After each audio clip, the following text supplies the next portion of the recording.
지난 몇 달간 저에게 아주 다양한 시련들이 찾아왔었습니다.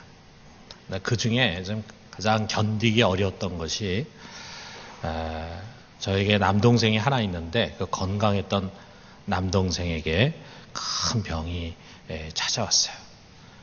진단을 받았는데 대장암 4기 판정을 받았습니다. 그래서 갑자기 막 집안 전체가 커다란 해머로 얻어맞은 것 같은 그런 충격을 받았습니다. 뭐 동생 자신은 말할 나이도 없지만 가족들, 그 아내와 또 자녀들이 얼마나 놀라고 걱정이 됐겠습니까? 그런데 제일 걱정이 된 것은 동생과 함께 사시는 우리 노년의 어머니가 제일 걱정이었어요. 사실 저는 어려서부터 굉장히 건강했습니다. 그리고 학교 공부도 잘 따라갔고 그래서 부모에게 별로 걱정을 끼쳐드리지 않는 그런 아들이었습니다. 근데 우리 동생은 달랐어요. 우리 동생은 어려서부터 천식을 심하게 앓았습니다.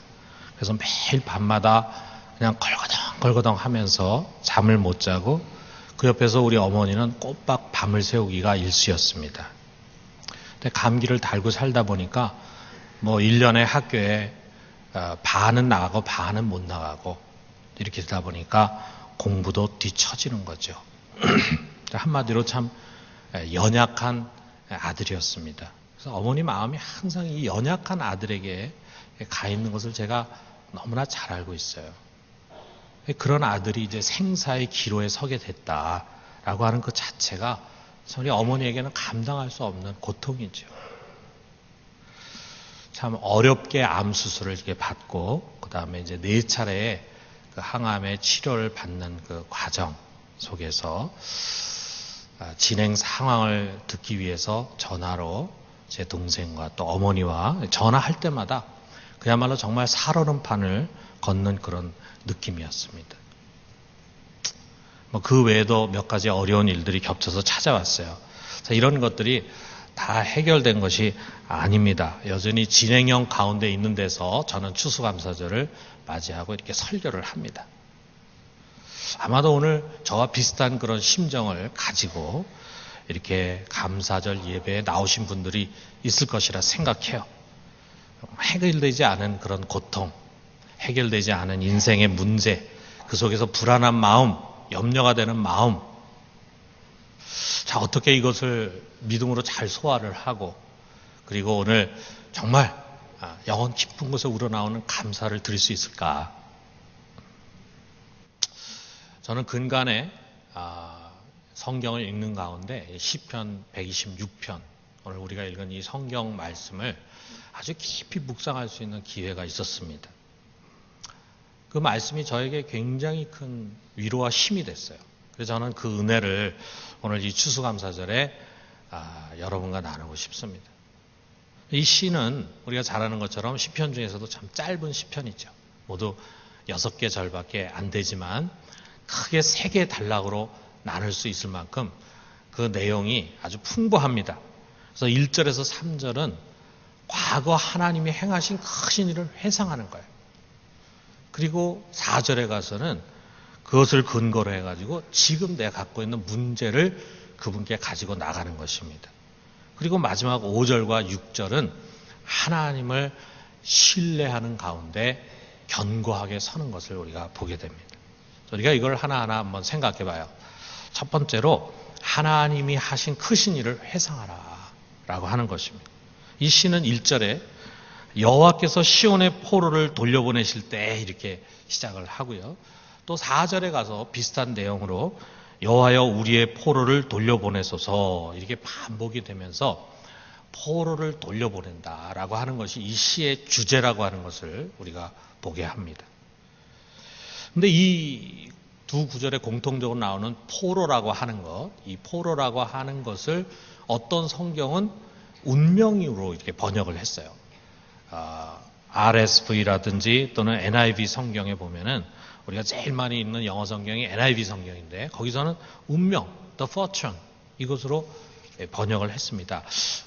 포로하고 운명하고 굉장히 뜻이 관계가 없는 것 같은데 어떻게 이렇게 서로 상반된 전혀 관계가 없는 그런 두 개의 번역을 할 수가 있는가? 잠깐 설명하면은 우리 구약 성경이 히브리어로 되어 있는데 이 히브리어는 자음으로만 되어 있습니다. 그래서 거기다 이제 모음을 달아가지고 우리가 이제 해석을 하는데 모음을 서로 다르게 달면은 뜻이 달라지죠. 근데 대체로 문맥을 가지고 모음을 다니까 큰 차이가 없는데 어떤 거는 이걸 넣어도 괜찮을 것 같고 저걸 넣어도 괜찮을 것 같은 경우가 있어요. 그래서 학자에 따라서 어떤 사람들은 이거를 포로로 번역하고 어떤 사람들은 이제 운명으로 번역을 합니다. 그래서 이걸 쉐브트라고 하면 포로라는 뜻이 되고 그 다음에 쉬바트 하면은 이제 운명이라는 뜻이 돼요. 이렇게 모음을 어떻게 넣느냐에 따라서 이제 뜻이 달라지는 거예요. 그래서 우리나라 이제 표준 세번역, 우리가 읽는 성경은 개정 개혁 성경인데 표준 세번역 성경에 보면은 이렇게 번역이 되어 있어요. 주님께서 시온에서 잡혀간 포로를 시온으로 돌려보내실 때 하면서 그 앞에 이렇게 참고 기조를 참고 표시를 해놓고 뒤에 가서 이제 덧붙인 표시를 했는데 뭐라 그러냐면 또는 주님께서 시온의 운명을 회복시키셨을 때 이렇게 표준 세번역에서는 이 포로라는 것과 운명이라는 것 두 개를 다 여기다 이제 표기를 했습니다. 근데 우리가 이 시를 포로를 돌리실 때 이렇게 번역을 하면은 사실 나하고 좀 관계가 먼 것 같아요. 우리가 포로라고 하는 게 우리의 삶에서 흔히 일어날 수 있는 일이 아니니까. 그런데 이거를 운명을 회복시킬 때 이렇게 만약 번역을 하게 된다면 그거는 우리가 굉장히 밀접한 아주 굉장히 가까운 느낌을 우리가 갖게 되는 거죠. 여러분 운명이라는 게 뭡니까? 우리가 살아가면서 운명이라는 말을 참 많이 써요. 운명이라고 하는 것은 어떻게 보면 이제 거스를 수 없는 것.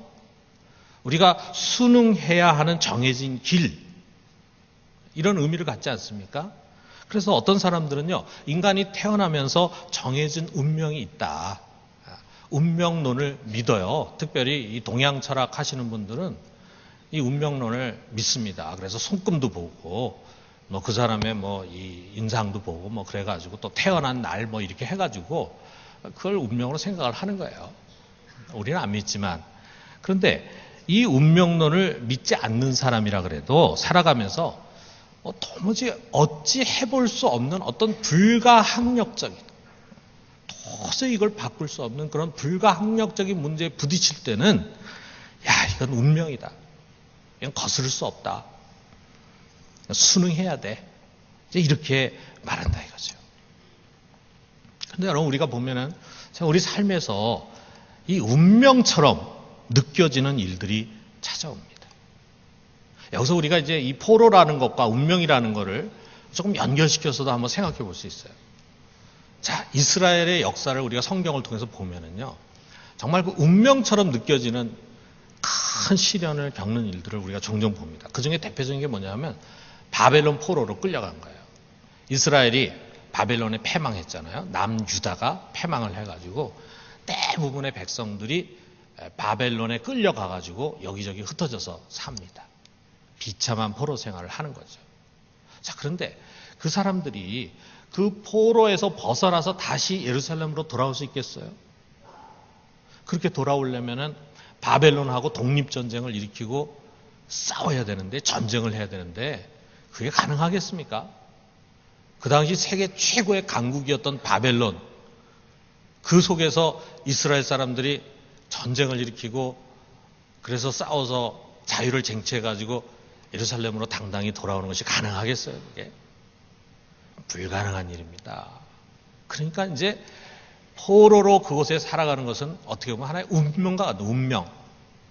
그냥 그 운명에 순응하고 예루살렘으로 돌아갈 생각 하지 말고 그냥 거기서 이제 자식들 낳고 그리고 뿌리를 내리고 이제 살아야 된다. 이렇게 생각할 수밖에 없는 운명과 같은 일이었다 이거죠. 그런데 여러분, 놀라운 일이 일어났습니다. 그렇게 영원히 갈 줄 알았던 바벨론이 고레스라고 하는 사람에 의해서 패망했어요. 그리고 이 고레스가 이제 새롭게 일어난 페르시아 왕국, 우리 성경에 바사 왕국이라고 되어 있는데 그 바사 왕국의 왕으로 등극하는 그 원년에 첫 해에 그가 칙령을 하나 내리는데 그것이 바로 역대하 36장 23절에 기록이 되어 있습니다. 뭐라 그러냐면 하늘의 신 여호와께서 세상 만국을 내게 주셨고 나에게 명령하여 유다 예루살렘의 성전을 건축하라 하셨나니 너희 중에 그의 백성된 자는 다 올라갈지어다. 너희 하나님 여호와께서 함께 하시기를 원하노라 그랬습니다. 야, 이게 무슨 일이냐 이거예요. 정말 상상도 할 수 없는 일이 일어난 거예요.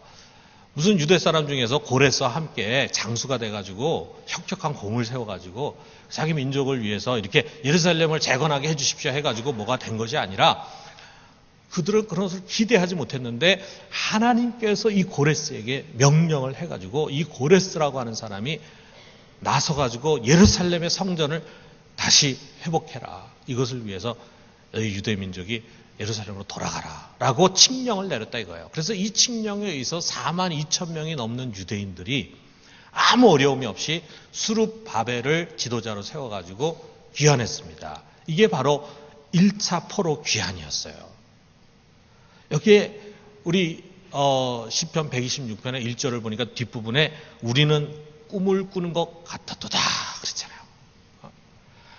이 사람들이 얼마나 기뻤겠습니까? 이게 꿈이야 생시야 하면서 아마 서로 꼬집어 보기도 하고 그랬을 거라. 너무 믿기지 않는 일, 도저히 이루어질 수 없는 비현실적인 그런 일이 현실이 된 거예요. 그런 기적이 일어난 거예요. 누가 했느냐? 이거는 유대인들이 한 것이 아니고 믿음이 좋은 사람들이 한 것이 아니고 오직 하나님이 하신 일이에요. 하나님이 이 큰 일을 하셨어요. 그래서 그들의 입에서 웃음이 떠나가지 않아 너무 기뻐가지고 그리고 그들의 혀에서 하나님을 끊임없이 찬양합니다. 그리고 하나님이 하신 크신 일을 막 선포하는 거예요. 근데 이게 최근에 일어난 일이 아니라 오래전에 일어난 일입니다. 오래전에. 그런데 그 오래전에 일어난 그 포로로부터 귀환해서 운명이 바뀌어진 그것을 기억하니까 다시 기쁨이 솟구치는 거예요. 그래서 여기 3절이 바로 그런 내용이에요. 여호와께서 우리를 위하여 큰 일을 행하셨으니 우리는 기쁘도다. 앞에 여호와께서 큰 일을 행하신 것은 과거형이에요. 우리는 기쁘다는 현재형이에요. 과거에 하나님이 우리 민족을 위해서 큰 일을 행하신 것을 기억하니까 기쁘다 기뻐. 기쁨이 내 안에 솟구치는 거예요. 지금은 너무 힘들지만 그러나 내 속에 알 수 없는 기쁨이 솟구치는 거예요. 그것이 나에게 큰 위로와 또 기쁨이 되는 것입니다. 여러분, 우리가 세상 살아가다 보면은 정말 힘들고 어려운 일을 만날 때가 있습니다. 그럴 때 여러분 이렇게 하는 거예요. 지나간 나의 삶에서 하나님의 은혜가 얼마나 컸는가. 그걸 생각하는 거예요. 한번 세보라 이거죠. 한번 세보라. 여러분 한번 세보십시오. 여러분이 하나님께 받은 은혜가 얼마나 많은지 한번 세보세요. 우리의 운명이 바뀌었잖아요. 여러분, 이 최원범이라는 사람이 태어나서 살아가는 그 길, 어떤 길이었을까? 다 정해진 길입니다. 운명같이 정해진 길이에요. 어떤 길이었을까요? 저 나름대로는 잘난 체 하면서 내가 좋아하고 내가 원하고 내가 이루고 싶은 것, 내 욕심과 욕망이 있는 거 그거 어떻게든지 한번 이뤄보려고 열심히 살았겠죠. 그렇게 해가지고 이룬 것도 있고 못 이룬 것도 있고 다른 사람에게서 부러움을 살 만한 것도 있고 다른 사람의 손가락질 받는 일도 있었겠고 그렇게 하면서 살았겠죠. 우리가 다 사는 게 거기서 거기 아닙니까? 아주 탁월하고 뛰어나고 반기문 총장 같은 사람이야. 그야말로 진짜 손가락에 꼽을 정도의 사람이고 되게 우리 평범하게 살아가는 사람들은 거기서 거기 아니겠어요. 좋은 집에 산다 그래도 거기서 거기고 좀 더 많은 재물을 손에 쥐었다고 해도 거기서 거기고 그렇게 살다가 그 안에서 그냥 적당히 그저 죄와 더불어 약간의 도덕심도 좀 가지고 있으니까 조금은 좀 착하게 살고 남한테 손가락질 받지 않고 살 만큼 살면서도 또 다른 한편으로는 내가 하고 싶은 욕망대로 또 살아가고 죄도 좀 적당히 즐기고 이렇게 해가지고 죄와 더불어 살아가는 거죠. 내가 사실은 죄의 종이고 죄의 노예라는 사실도 까맣게 모르고 그냥 그 안에서 뒹굴면서 살아가다가 어떻게 되는 겁니까? 결국 때가 되면은 죽는 거예요. 그렇게 되지 않을 사람 누가 있습니까?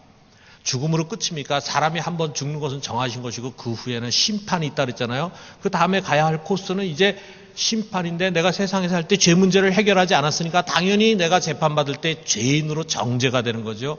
그리고 그 죄인으로 정죄된 다음에 내가 형벌을 받는 코스로 들어가는데, 그 형벌이 뭐냐? 영원한 불못에서 영원히 고통받으며 사는 거예요. 그게 여러분과 내가 정해져 있는 코스입니다. 그게 우리의 운명이에요. 그런데 여러분, 많은 사람들이 자기가 이런 운명이 있는 줄을 모르고 살아가지만, 그것을 안다고 해서 그것을 바꿀 수 있는 것이 아니에요. 이 우주 안에는 우리의 그런 운명을 바꿀 수 있는 힘이 하나도 없습니다. 그것을 바꿀 수 있는 길도 아무것도 없습니다. 그런데 이 우주 밖에, 이 우주 위에 우리 하나님께서 여러분과 나의 이 비참한 운명을 불쌍히 여기고 그 운명을 뒤바꾸기 위해서 자기의 아들을 속죄양으로 세상에 보내주셨잖아요. 그래서 우리도 모르는 사이에 여러분과 나의 죄값을 다 지불하셨잖아요. 그리고 난 다음에 그것을 누군가를 통해서 그 복음, 그 사실을 듣게 하시고, 그리고 내가 그것을 믿을 수 있는 믿음을 갖게 하시고, 그래서 마침내 죄와 사망의 권세에서 벗어났어요. 이전 것은 지나갔으니 보라 새 것이 되었도다. 우리가 새로운 운명을 갖게 된 새로운 운명. 옛날의 운명에서 완전히 뒤바뀌어진 새로운 운명을 갖게 됐습니다. 야, 여러분, 이게 기적 중에 기적이 아닌가요? 유다가 바벨론의 포로에서 풀려나가지고 예루살렘으로 귀환하는 것보다 몇천 배, 몇만 배 어려운 그 일이 우리에게서 일어난 거예요. 여러분, 우리가 바로 기적의 주인공입니다. 우리가 가끔 이곳에 특별 강사를 초청해가지고 들을 때는요, 어떤 사람 부르냐 하면은 어떤 특별한 믿음의 기적을 체험한 사람 주로 부르게 돼요. 밋밋한 사람보다. 그래서 그 사람 간증을 들어요. 지난번에 우리 최하진 선교사님 와서 간증하실 때도 그 허허벌판, 그 하얼빈에 그 큰 학교를 짓는 과정 속에서 하나님의 기가 막힌 역사가 있었다 이거죠. 이분이 믿음을 가지고 대시하니까 하나님 길을 열어주시는 그거 하나하나를 들 때마다 우리가 감탄하지 않습니까? 야, 그런 기적도 체험했구나 라고 이야기하는데, 여러분, 우리가 체험한 기적은 그런 기적하고는 비교할 수가 없는 것입니다. 그런 것은 어떻게 보면 세상에서도 안 믿는 사람 세계 속에도 일어날 수 있는 어떤 우연에서 일어날 수 있는 그런 것이 될 수 있을지 모르지만, 여러분과 제가 예수 그리스도 안에서 체험한 이 기적, 우리의 운명이 뒤바뀌는 이 기적은요, 이거는 이 세상의 이 우주 안에서 어느 누구도 일으킬 수 없는 기적입니다. 여러분과 내가 바로 그 기적의 주인공이에요. 여러분, 우리가 그것을 잊어서는 안 됩니다.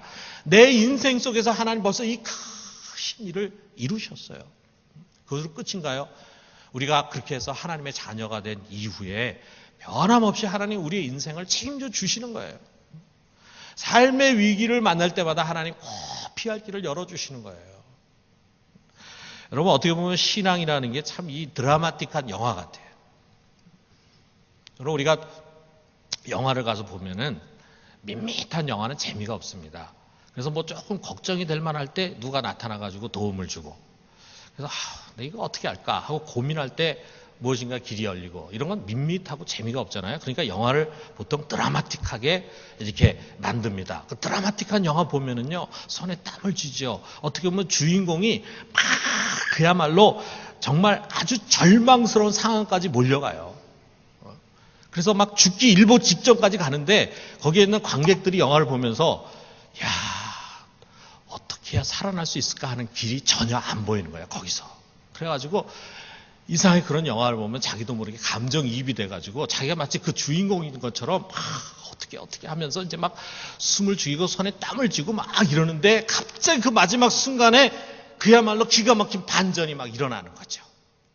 그래가지고 그 주인공이 막 확 살아나가지고, 그래서 다 물리치고 이겨버려. 그러면은 그 영화를 보던 사람들이 막 너무 막 감정이 막 흥분이 돼가지고 막 박수를 칩니다. 박수. 요즘은 안 치죠. 제가 어렸을 때만 해도요, 여러분, 극장에 가면은 그런 일이 일어나가지고 확 반전이 일어나잖아요. 그러면 사람들이 막 박수를 치는 거예요. 박수. 지금은 촌스러워서 안 하죠, 그렇게. 근데 여러분, 우리가 비행기도 예전에 비행기 타고 나가는 게 굉장히 힘들 때가 있었잖아요, 옛날에는. 그래서 정말 비행기 타는 것이 참 쉽지 않을 그때, 어려울 때는 이 비행기가 이렇게 쫙 해가지고 착륙을 하잖아요. 비행기 많이 안 타봤으니까. 착륙을 쫙 해서 바퀴가 탁 닿으면은요, 사람들이 와! 하고 박수를 치고 그랬습니다. 비행기에서. 여러분 지금 그래 보십시오. 사람들이 돌아보면서 아이고 촌놈이 하나 또 비행기 처음 타봤다. 이렇게 이제 비웃잖아요. 근데 옛날에는 영화 보면서 극장에서 진짜 박수 치는 일들이 많았어요. 사람들이 막 그걸 막 긴장해서 보는 거예요. 그러다가 탁 거기서 반전이 일어나면 막 박수를 이제 친다. 여러분 이게 저 개인을 생각해 볼 때 저의 인생을 돌아보면은 참 이런 일이 참 많았습니다. 이런 드라마틱한 영화 같은 이야기들이 많았습니다. 완전 코너에 몰려가지고 죽을 것 같은 순간에 갑자기 생각하지 못한 길이 열리는 거예요. 그런 일들이 참 많았던 것 같아요. 돌아보면. 만약 그때 그런 일이 일어나지 않았으면요, 저는 죽는 거예요. 오늘 여기에 와서 여러분 앞에 설교할 수도 없는 거예요. 그리고 절대로 녹지 않을 것 같았던 견고한 그 얼음 벽이 말이에요. 하나둘씩 녹아서 허물어집니다. 저만 그랬겠어요. 지금 여기 앉아서 아마 저처럼 과거를 돌아보면서 고개를 끄덕끄덕 거리는 그런 우리 성도들이 얼마나 많겠습니까? 여러분 하나님의 은택 그것을 잊지 말고 기억해야 합니다. 우리가 이렇게 마음이 다 가라앉고 침체되고 두려움과 염려, 왜 나에게 이 끊임없이 고난과 시련이 있을까라는 생각을 갖고 있다가도 전 과거에 우리가 그렇게 하나님의 그 은혜를 통해서 구원받은 사실을 회상하면 마음에 기쁨이 일어나요. 기쁨. 우리 마음에 기쁨의 향이 피어오릅니다. 그리고 감사의 찬양이 절로 나옵니다. 이 하나님의 은혜를 여러분이 다시 기억하고 회상하는 가운데 하나님께 감사할 수 있기를 주님의 이름으로 축원합니다. 여기 두 번째 보면은 지금의 문제를 그분께 가지고 나가라 이겁니다. 우리가 지난날에 있었던 우리 속에 있었던 하나님의 크신 일들을 기억하다 보면요, 기도하고 싶어지는 거예요. 아니 그때 하나님이 날 이렇게 도와주셨는데 왜 내가 이 문제를 가지고 주저앉는가? 기도해야지. 이런 생각이 나서 간구하게 되는 거예요. 지금 여기 4절에도 보면은 여호와여 우리의 포로를 남방 시내들 같이 돌려보내소서 그랬어요. 현재형입니다. 다시 포로가 또 생긴 것 같아. 그러니까 이제 우리 포로를 다시 또 돌려보내 주십시오라고 하는 기도를 하는 거예요. 여러분 우리가 성경에서 보면은 포로에서 귀환한 이스라엘이 모든 게 만사 형통이 아니에요. 또다시 커다란 시련을 겪고 있는 것을 보게 됩니다. 그래서 에스라라든지 느헤미야라든지 이런 사람들이 들을 때 그 예루살렘에 먼저 1차로 귀환했던 사람들의 상태가 참담해. 예루살렘은 다시 회파가 되고 그곳에 먼저 갔던 유대 종족들 얘기를 소문을 들어보니까 참담하게 살아가고 있어요. 그래가지고 안 되겠다 우리가 다시 가야 되겠다 해가지고 에스라가 2차 포로 귀환을 하고 느헤미야가 마지막으로 또 3차 포로 귀환을 하게 됩니다. 여러분 우리 인생이 그래요. 시련이라고 하는 것이 한 번으로 그치지 않습니다. 파도처럼 끊임없이 찾아오잖아요. 아주 자잘한 문제들 오기도 하지만 때로는 아주 크고 어려운 문제들이 오기도 합니다. 또 종종 여러분 운명처럼 이거는 내가 어찌할 수가 없다. 이건 무조건 굴복하고 그리고 포기해야 할 문제다. 이건 운명이다라고 생각되는 그런 것 앞에 우리가 서기도 합니다. 참 이게 누구나 다 겪는 인생이에요. 여러분 그럴 때 오늘 이 말씀이 우리에게 가르쳐주는 게 뭐냐면 굴복하지 말라라고 하는 거예요. 굴복하지 말라. 여러분에게 운명처럼 찾아온 그것에 굴복하지 말라. 주저앉지 말라. 그리고 도리어 담대히 은혜의 보좌 앞으로 나아가는 것입니다. 여러분 이전에 나를 그 무시무시한 종의 권세, 죄의 권세, 죄의 종, 마귀의 권세로부터 해방시킨 그 하나님의 능력, 그리고 나를 여기까지 인도해 오신 우리 하나님의 은혜, 그 은혜와 능력을 의지하면서 나로 하여금 이 운명을 돌이키게 해달라고 간구하는 것입니다. 여기 지금 또 그 사이에 남방시내라고 하는 말이 나오는데 이 남방시내 본래 의미는 뭐냐면 네게브에 흐르는 강이에요. 네게브라고 하는 것이 원래 원문에 나오고 있습니다.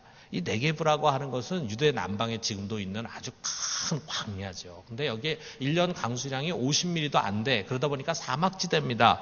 그런데 여기에 강이 흐르는 거예요. 그럼 정말 꿈 같지 않습니까?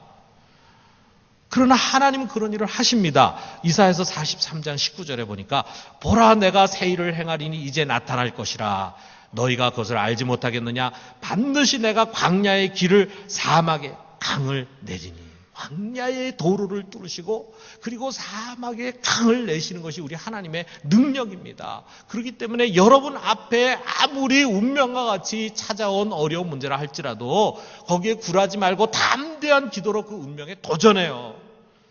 광야와 같은 그 현실에 길이 열리게 하옵소서. 이 사막 같은 메마른 삶에 강이 흐르게 하옵소서. 나를 죄의 포로로부터 해방시키고 돌이키려고 하는 그런 열정을 가지고 자기 아들까지 보내신 우리 하나님께서 여러분 우리의 이러한 간절한 기도에 귀를 기울이지 않겠습니까? 그 큰 기적으로 나를 구원하신 하나님이 내가 당면하고 있는 이 문제를 해결할 힘과 능력이 없겠습니까? 여러분 하나님 들으십니다. 그러므로 아무것도 염려하지 말고 오직 감사함으로 우리가 지금 당면하고 있는 그 모든 문제를 우리 하나님께 아뢰 수 있기를 주님의 이름으로 축원합니다. 마지막 세 번째로는요. 기쁨으로 거두게 될 것을 기대하자 이거죠. 이게 마지막 결론으로 나오는 이 구절이 우리가 잘 알고 있는 구절이죠. 우리 5절과 6절 우리 같이 한번 읽어봅시다.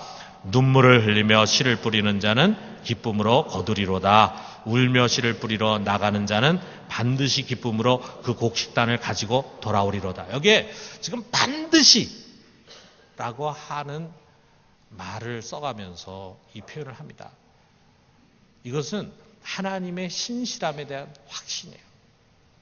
하나님은 신실하시다. 그리고 우리 성경에서는 요즘 잘 안 쓰는 단어지만 믿으시다라고 하는 단어를 써요. 믿어우시다. 우리 하나님은 믿을 수 있는 분이시다. 그는 우리가 믿는 하나님, 우리가 이렇게 예배드리는 대상자가 되신 하나님은 어떤 하나님이냐면요. 정말 신실한 분입니다. 자기 한 번 한 약속을 반드시 이루시는 분. 한번 사랑하기로 했으면 끝까지 사랑하시는 분. 그래서 심은 것을 반드시 거두게 하시는 분이라 이거예요. 여러분, 여러분이 믿는 하나님이 정말 신실하신 하나님, 믿으신 하나님이라는 것을 믿으십니까? 우리가 이거를 믿으면, 이 하나님 믿으심을 믿으면요, 지금 아무리 우리에게 어려운 상황이 왔다 해도, 그 상황에 변화가 없다 해도요, 우리가 인내를 하면서 기다릴 수가 있어요. 우리가 기다리지 못하고 초조해하고, 낭망하고, 때로는 원망하고 하는 것은 그의 신실함을 믿지 못하기 때문입니다. 하나님이 우리 인생 책임지겠다고 약속하셨어요. 우리는 이것을 꼭 믿음으로 붙잡는 것입니다. 지금 우리가 눈물을 흘리면서 씨를 뿌리고 있어요. 지금은 우리가 아무 열매를 거두지 못하고 있어요. 지금 나의 인생에 보면은 뭐 좋은 것이 별로 없어요. 계속 투자만 해야 되는 일이지, 뭐 그 투자하면 금방 뭐가 나와야 되는데 금방 뭐가 보이지도 않아. 뭔가 내가 지금 허비하는 것 같고, 그리고 헛된 일을 하는 것 같고 아무 열매도 없는 일을 하는 것 같은 그런 회의에 사로잡힐 때가 종종 있습니다. 그러나 여기에 있는 말씀처럼 눈물을 흘리고 씨를 뿌리게 되는 것은 결코 헛된 것이 아니다. 반드시 거둘 때가 올 것이다. 내가 울면서 씨를 뿌리러 나가면 반드시 기쁨으로 곡식단을 가지고 돌아올 것이다. 반드시 좋은 날이 올 것이다. 반드시 구원의 날이 올 것이다. 이것을 우리는 믿는 것입니다. 우리의 신념으로 믿는 것이 아니라 우리 하나님의 약속, 그 하나님의 신실하심을 붙잡고 믿는 것입니다. 여러분, 우리가 그 신실하신 주님을 기다리면서, 그리고 부르짖고 기도하면서, 그리고 때로는 그 말씀과 약속을 지키기 위해서 고난을 받으면서, 말씀을 지키면서, 말씀을 증거하면서, 교회와 그의 나라를 위해서 힘쓰고 애쓴 것 하나도 땅에 떨어지지 아니하고 반드시 열매를 맺을 것입니다. 여러분 한번 생각해 보세요. 새벽에 누구나 다 새벽잠 자고 싶어 하지만 그 잠자리를 박차고 나와서 교회 와서 기도하는 것과 여전히 따뜻한 이불 밑에서 단잠을 자려고 하는 것과 결과가 똑같겠어요? 여러분 재물을 세상에 허비하는 것과 하늘에 쌓는 것이 같겠습니까? 그저 되는 대로 육신의 만족을 누리며 사는 것과 순간순간 자기 자신을 쳐가지고 하나님 뜻에 복종하면서 의로운 길로 걸어가려고 애쓰고 하는 삶이 같겠습니까? 절대로 같지 않습니다. 여러분 심은 대로 거두는 것입니다. 우리 하나님 만으로 여김을 받는 분이 아니에요. 그런 신실한 분이에요. 그렇기 때문에 갈라디아서 6장 9절에 우리가 선을 행하되 낙심하지 말지니 포기하지 아니하면 때가 이름에 거두리라. 여러분 우리가 지금의 어려운 문제 앞에서 낙심하고 포기하고 그리고 그저 세상적인 방법을 쫓아서 하려고 하지 않고 정말 하나님 앞에 무릎 꿇고 기도하고 하나님의 도우심을 갈망하고 하는 그 모든 것들은 하나도 땅에 떨어지지 않습니다. 나는 하나님의 이 신실하심을 믿습니다. 지금 시련과 어려움에 직면한 우리 모든 성도들, 하나님의 택하신 자녀들을 향한 우리 하나님의 신실하심을 믿습니다. 여러분 우리의 기도와 헌신이 결코 헛되지 않을 것입니다. 그러므로 기쁨으로 단을 거둘 날을 기대하면서 여러분 인내의 눈물로 씨를 뿌립시다. 내일의 믿음을 바라보면서 내일을 믿음으로 바라보면서 오늘 우리에게 주어진 것에 대해서 감사해요. 지금은 그것이 드러나지 않지만 언젠가 시간이 지난 뒤에 우리가 돌아보면은 지금 우리에게 주어져 있는 어려움과 답답함과 그 힘든 환경들이 다 우리를 정말 좋은 곳으로 인도하기 위한 하나님의 과정이었음을 우리가 고백하게 될 것입니다. 왜 그렇습니까? 여러분과 나의 아버지 되신 우리 하나님 신실하신 분이기 때문입니다. 그러므로 오늘 우리에게 주어진 모든 것에 대해서 우리가 감사해요. 그래서 이 감사로 하나님을 영화롭게 할 수 있기를 우리 모두가 하나님을 영화롭게 할 수 있기를 주님의 이름으로 축원합니다.